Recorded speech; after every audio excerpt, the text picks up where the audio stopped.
Ben Shapiro is furious that Tucker Carlson platformed and interviewed Nick Fuentes.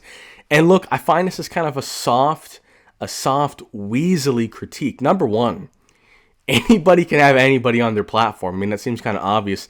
And Ben Shapiro didn't outright say he shouldn't legally have them on, but he kind of heavily implied it that this was a line you couldn't cross. And my first thought is I think anyone should be able to be interviewed. Anybody. Whether it's Putin, whether it's Benjamin Netanyahu, whether we go back in time and interview Hitler and Stalin, whether it's Osama bin Laden, whether it's somebody who, did some crazy stuff.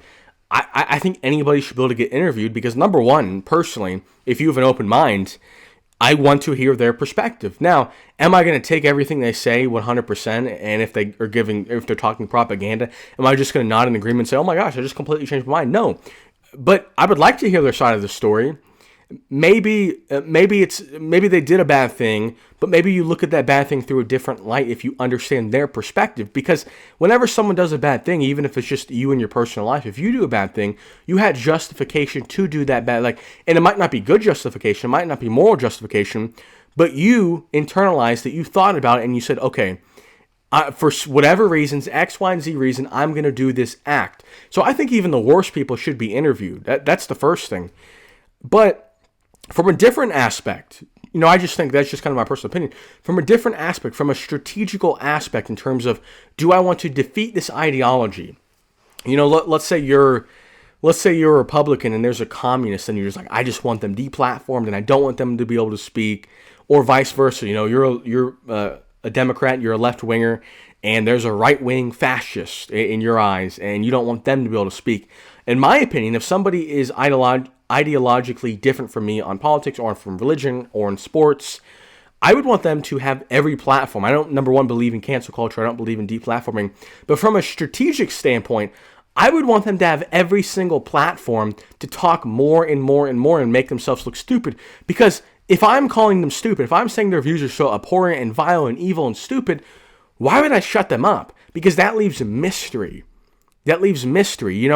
If Nick Fuentes is as bad as Ben Shapiro says he is, and is stupid and just he's nasty, why would you not want him to be on YouTube and not be on Instagram and not go on NBC or Fox News or CNN and do interviews?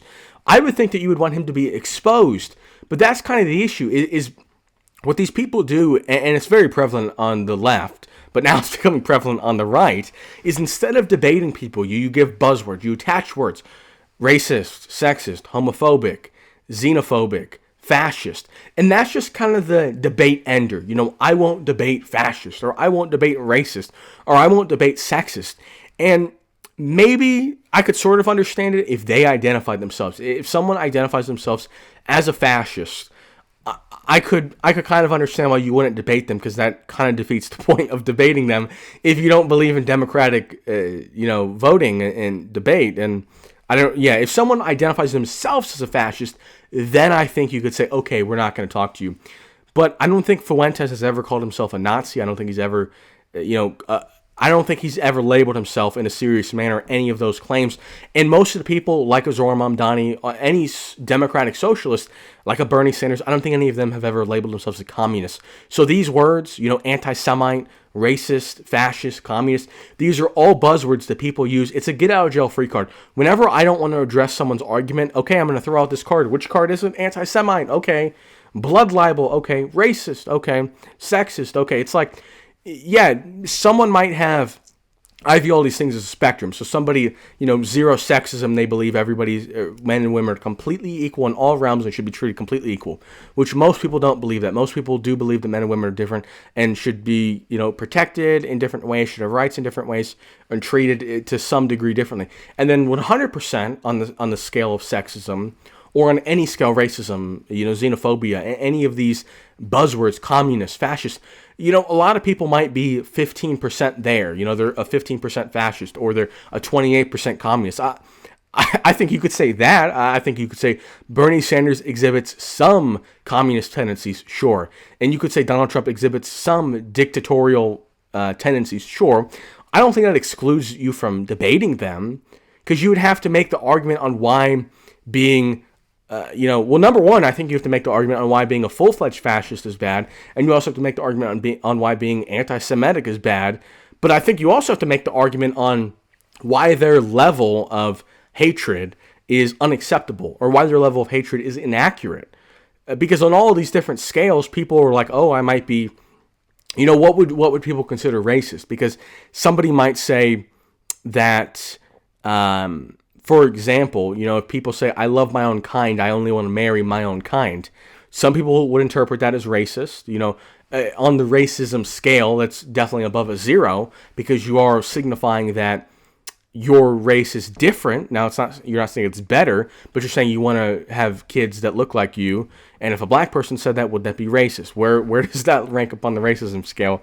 So I just think it's weaselly, incredibly weaselly. I think anyone should be able to be interviewed, the worst of the worst, the best of the best. In terms of the interview tactic, look, Ben Shapiro said, oh, well, I'm fine with him being interviewed, but he wasn't mean enough. Look, this is not... For someone as smart as Ben Shapiro, someone who's a lawyer, an ex-lawyer, you would think that he'd have a more comprehension of how you win these debates. And when I say win, I mean bring people to your ideology. I don't mean score points and dunk on them. You would think that he would understand that just yelling at somebody and saying, here's a bad quote from you, here's a bad quote from you. It's like, look, that's not getting anything done.